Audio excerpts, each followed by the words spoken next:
Hola Vicky, encantado de Hola, volverte a ver. igualmente, muchas gracias. Tantos temas que tratar ahora, ¿verdad? Esa es la La ventaja. geopolítica ha cambiado. Eh, Hoy vi a Lula ya como acercándose al presidente Trump. Por otro lado, veo a un Petro enfrentándosele, bueno, vamos a ver hasta dónde, ¿verdad? Eh, un presidente como Trump tiene su personalidad, tiene su manera de negociar, ¿verdad? Es duro, primero aprieta y después negocia, ¿verdad? Es una estrategia, ¿verdad? Eh, Nosotros tenemos eh, que buscar una negociación rápida porque se está hablando de los instrumentos médicos, que es una exportación importantísima, ¿verdad? Yo diría que es uno de los grandes retos ahora. Y ahí me parece que es importante la parte diplomática. Ahí es un juego importante es Washington.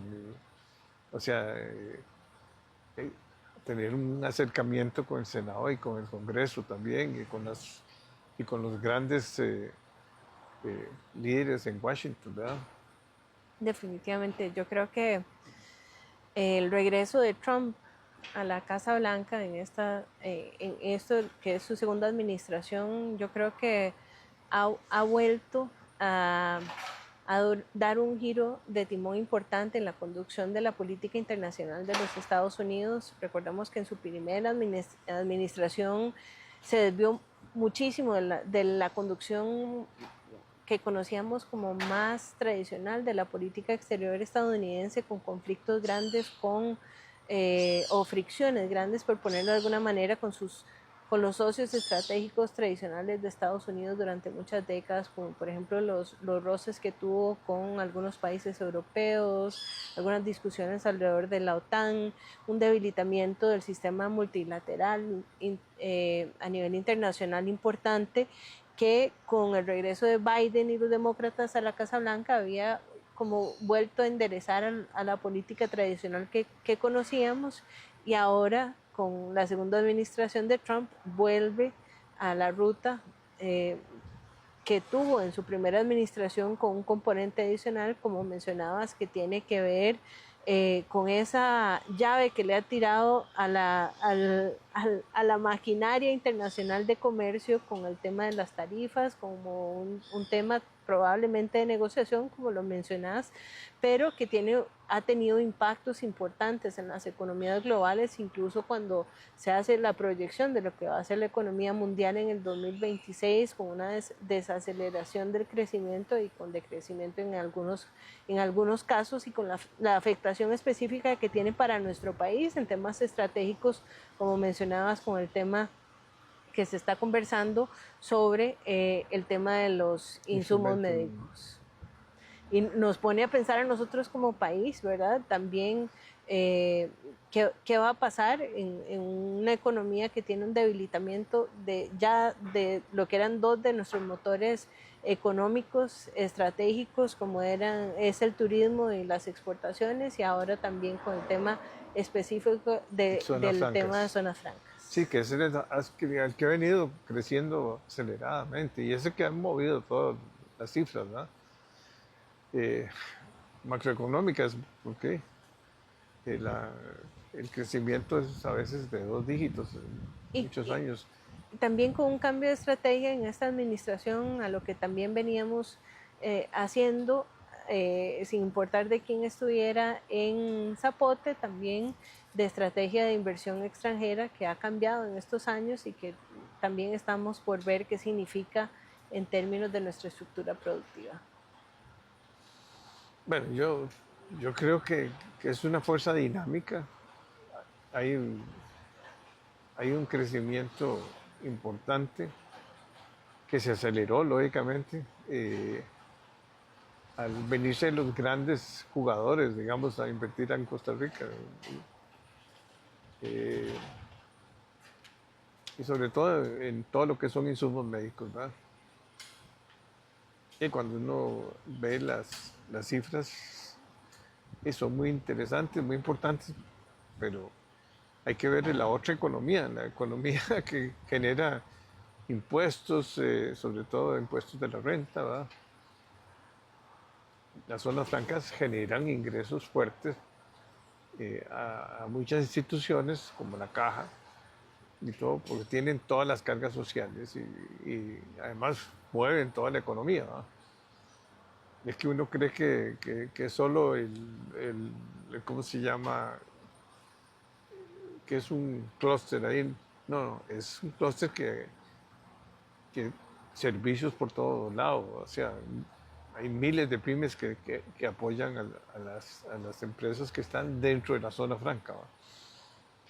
Eh, bueno, tenemos ahora, dentro de pocas semanas, ya elecciones, cambio de timón. Eh, desconocemos cuáles van a ser los resultados. La verdad es que yo nunca he visto un cuadro más complicado. Eh, eh, yo no creo que el liderazgo presidencial se pueda heredar fácilmente, ¿verdad? Laura tendrá que hacer su trabajo importante de, de convencimiento, ¿verdad? A todas las cámaras y a todos los sectores. Es que están los sectores, son todos los sectores productivos, ¿verdad?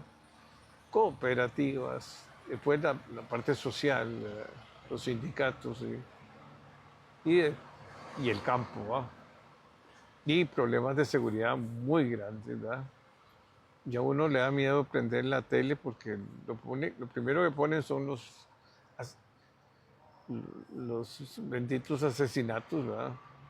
Que uno dice, ¿pero qué es esto? ¿Estoy viviendo en otro país o es Costa Rica? ¿Va? Eso está afectando a toda la economía, ¿va? Que la gente comienza a sentir ya, me imagino, para salir de noche tendrán que ser más cuidadosos. En fin, nosotros nunca habíamos vivido esto, ¿va? Hay Y, un, y ahora es todos los días hay un sicario haciendo de las suyas, ¿verdad? El sicariato y problemas lógicamente en cambio de reducirse, aumentan, ¿verdad? hay, Hasta, hasta un diputado enfrentándosele ahí eh, por un choque, o sea, cuando eso son cosas de hablar y conversar, esa violencia verbal y esa polarización es preocupante. definitivamente hay un deterioro importante que se refleja no solo en la percepción de nosotros, sino también en las cifras, como mencionabas. Yo creo que necesariamente hay una correlación también con los recortes de inversión en temas sociales. Eh, Vemos también, y lo acabamos de ver en el informe del estado de la educación, también un deterioro en esos temas. Y eso, yo creo que, por supuesto que cuando hay temas tan importantes en llamas, uno piensa en la coyuntura inmediata, ¿verdad? Y ya mencionabas que tenemos elecciones, pero hay que pensar también en cómo estamos haciendo para pensar no solo la Costa Rica del año entrante, sino la Costa Rica de los próximos 20, 30 años. Leía un artículo ayer justamente de que estamos heredándole, esta es probablemente de las primeras generaciones que le va a heredar un peor mundo a sus hijos y el efecto que tiene eso sobre las nuevas generaciones. Y yo creo que es interesantísimo, teniendo cada vez más recursos de conocimiento, más recursos científicos, que no estemos siendo capaces, y no solo en Costa Rica, porque lo vemos también Sí, a nivel en mundial. en las Grandes. dinámicas sociales en el resto del mundo, de encontrar puntos medios y encontrar un camino común. Y yo creo que no solo para esta coyuntura de la elección nacional, que por supuesto que es importante, sino también el big picture, en, el, en la imagen más amplia, viendo quién está viendo el bosque, quién se está imaginando cómo vamos a evolucionar por un mejor camino. Y yo creo que hay que hacer un análisis profundo sobre los espacios que estamos dejando también para pensamiento, cómo ha cambiado la dinámica política en los últimos 10 años. Ayer oía también me parece que a un personero del Tribunal Supremo de Elecciones diciendo que en esta elección ya no participan 10 partidos políticos que participaron en las elecciones pasadas. ¿Qué significa eso también para una democracia que depende de los partidos políticos?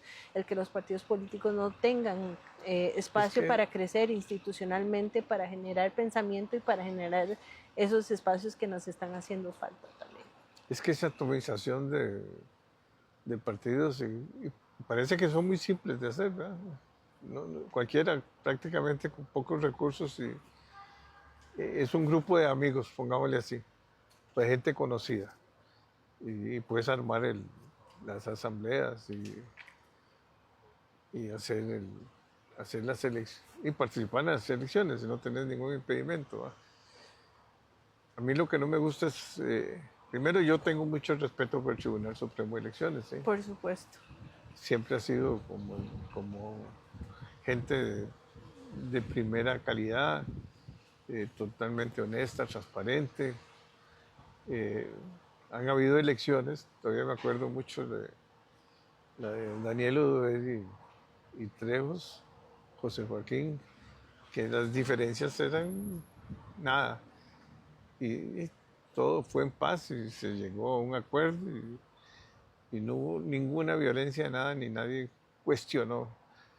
O sea, el tribunal era y es una autoridad importante para nuestra democracia y hay que respetarla. Yo estoy completamente de acuerdo y creo que también es muy lamentable, pero tal vez no previsible, que estemos en una coyuntura en que hayan pequeñas voces que estén tratando de cuestionar a las autoridades. Y con vos he hablado también de este libro, Cómo mueren las democracias, de Levitsky Ziblatt. Uno de los puntos en ese libreto de cómo debilitar las democracias es cuestionar a las autoridades, cuestionar a los jueces como las autoridades electorales en las democracias. Yo creo que Costa Rica nos hemos fortalecido y hemos fortalecido nuestra democracia a través de tener ese orgullo de institución que es el Tribunal Supremo de Elecciones, y que es muy lamentable que en una corriente de política populista que busca debilitar y erosionar los mecanismos democráticos estemos Sí, en yo este creo que momento. todos los partidos políticos deben de ser respetuosos. Y así es, o sea, si te salís, te pueden sancionar y las decisiones del tribunal son muy serias, ¿verdad? O sea, si hay una acusación, no hay apelación. Yo no conocía esa parte, ¿verdad? O sea, si te condenan, te condenan. Así es. Pero ya hay antecedentes, ¿verdad? De gente que se le ha suspendido la participación política por 2 o 3 años o 5 años, no sé. Bueno, pero es que por todo lado donde uno ve, internacionalmente, localmente, o sea, hay una gran incertidumbre, ¿verdad? Que no ayuda a la generación de empleo, a la inversión, a la confianza, a mejorar todos los problemas estructurales que necesitamos corregir, ¿verdad? Pero que no son posibles corregir fácilmente, ¿verdad? O sea, hay presidentes que quieren hacer cosas, pero si no está, si necesitan cambiar leyes, pero las leyes no son fáciles, ¿verdad? El Congreso siempre es complicado. Y lo que uno sabe lo que entra, no sabe lo que sale en redacción, digamos, de muchas leyes, ¿verdad? Pero si vemos el mundo completo, yo creo que la complicación la estamos teniendo todos en general, que es parte de esa transformación de la dinámica social que se refleja en una dinámica política muchísimo más complicada. Ve, por ejemplo, Francia, que Bayrou dimite, nombra Macron a Le Cornu y dura una semana, ¿no? Primer ministro francés, precisamente porque no logran consolidar acuerdos sociales con grupos específicos. Y ahí yo creo que es donde tenemos el mayor reto de poder resistir esas fuerzas polarizadoras para poder llegar a acuerdos comunes y poder establecer una Pero es que con visión las común. redes, las mentiras y la Correcto. posverdad y todas las leyendas que se crean y todo eso, es complicado. Muy complicado. O sea, antes, estaban y uno está de acuerdo con la libertad de prensa y libertad de expresión y todo, pero ahí una cosa es la libertad y otra cosa es el libertinaje. Una cosa es si no se habla con la verdad. Y eso como que es algo está afectando, ¿va? Y estas redes se volvieron complejas porque eso, eh, no sé, frecuentemente ves ciertas, digamos,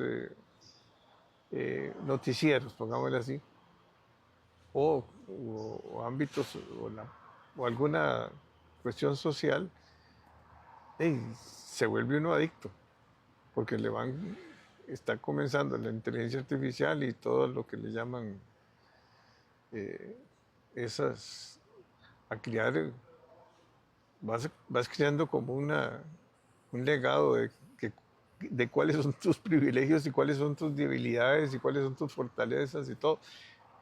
O sea, ellos conocen todo.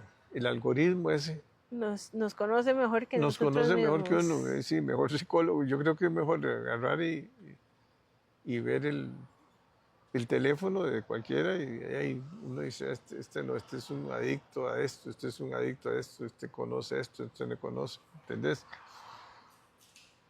Esos son los grandes retos. De hecho, hace poco, en un grupo de amistades, estos particulares, viendo eso del algoritmo, también pensando en las distorsiones que genera, estaba viendo un poco el feed de las redes sociales de cada uno, y era gente entre 65 y 75 años, y yo creo que te diría que por lo menos la mitad era fake news, y fake news difícil eh, de Identificar. identificar. Y entonces, pucha, ese tema No, y es de que, cómo recuperamos una conversación común con tanta información falsa, con también cómo los algoritmos nos han colocado en nuestras burbujas específicas. Ayer justamente daba una charla a unos estudiantes de la Universidad Nacional de la Escuela de Relaciones Internacionales,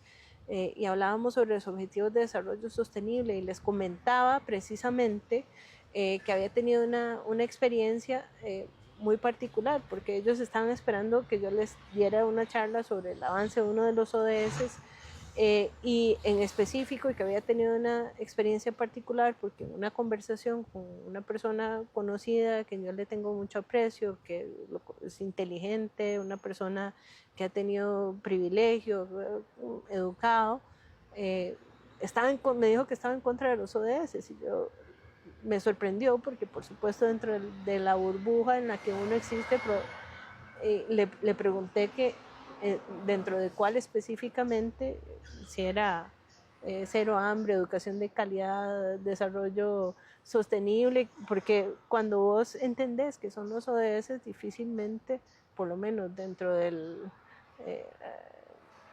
la educación y cultura cívica que nosotros hemos vivido como costarricenses y en lo que hemos crecido, alguien se opondría a temas como educación de calidad, cero pobreza, cero hambre, y no me supo decir, pero eso me habló de que las burbujas también en las que vivimos son tan pequeñas que no necesariamente estamos teniendo conversaciones que nos fortalezcan esas redes sociales que nos puedan Redes sociales que si redes tenés, humanas, pongámosle, sí, para no sí, confundirlas con las tecnológicas. sí, pero resulta que hay 4 o 5 grupos en Estados Unidos que manejan prácticamente todas las redes sociales, ¿verdad? Grupos económicos muy fuertes, donde se ha concentrado mucho la riqueza también. Sí, claro. Porque cuando uno habla de que uno de los grandes, eh, digamos, imperios que tienen ahí, son más grandes, tienen un patrimonio más grande que muchos países, ¿verdad? O que, y eso ya es preocupante, ¿verdad? Porque, y también yo no entiendo mucho esa relación de poder tan importante que hay ahí.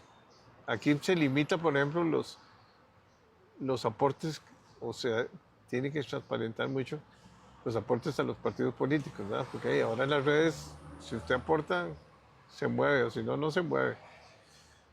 Eh, y ahí ya la prensa como que va perdiendo fuerza, ¿verdad? La radio, más o menos, ¿verdad?